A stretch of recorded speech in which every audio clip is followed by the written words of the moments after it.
This week in my column, I'm exploring the private healthcare sector in Australia.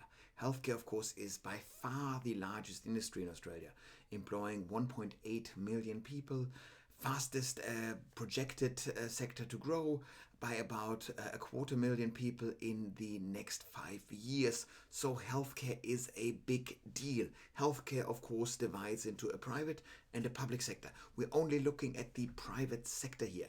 In Australia, right around half of the population, usually around 44 to 46% of the population, tend to be privately insured.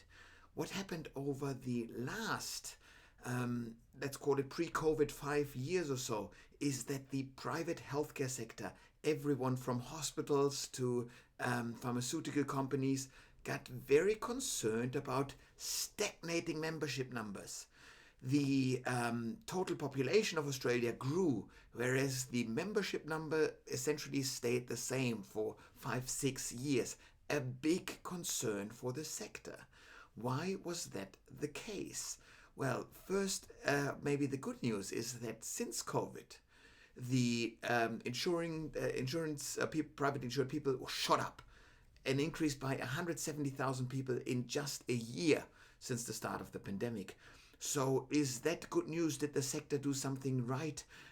Did the Australian people finally understand that in a pandemic it is best to invest a bit of money to ensure your health is looked after in the best possible way? Well, maybe not so much. I do think this is very much a case of simple demographics at play. Usually, you tend to be privately insured on your parents' account until you are essentially leaving home, until maybe you finish university.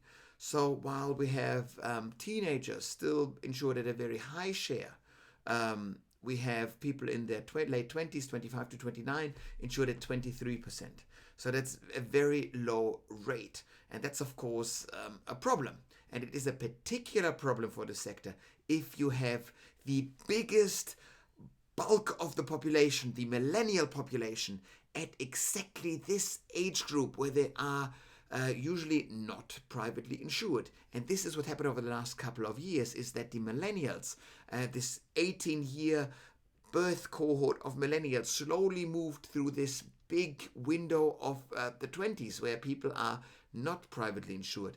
And finally, now people are moving into the higher insured early family formation stages of the life cycle. So the increase in insurance numbers is partially simple demographics. This is the cohort growth of the 170,000 more Australian privately insured people is largely from demographics, from millennials. There's also a population increase or insurance increase in the Gen X cohort. That is, of course, a very small generation. And the growth from Gen Xers is likely driven from concerns around their families. They are reaching into the highest spending, highest earning stage of the life cycle in your mid-40s. You have cash lying around, you have families, you're very concerned about those families in a pandemic. It makes sense that you spend on them then. You have very high shares of the population privately insured in the 70 plus cohort, and that is the cohort that the other really big generation in Australia, the baby boomers, are entering now. There's much more to be said about the topic, and I'm sharing lots of graphs and charts in the column, which is of course linked below. But the moral of the story about private healthcare is that we are very much expecting to see growth in the sector over the coming decades, simply due to demographic shifts through the age cycle. And of course, there are simple drivers in a pandemic that encourage people to be more likely to be privately insured. If you found this little video of interest, make sure to subscribe to the YouTube channel here.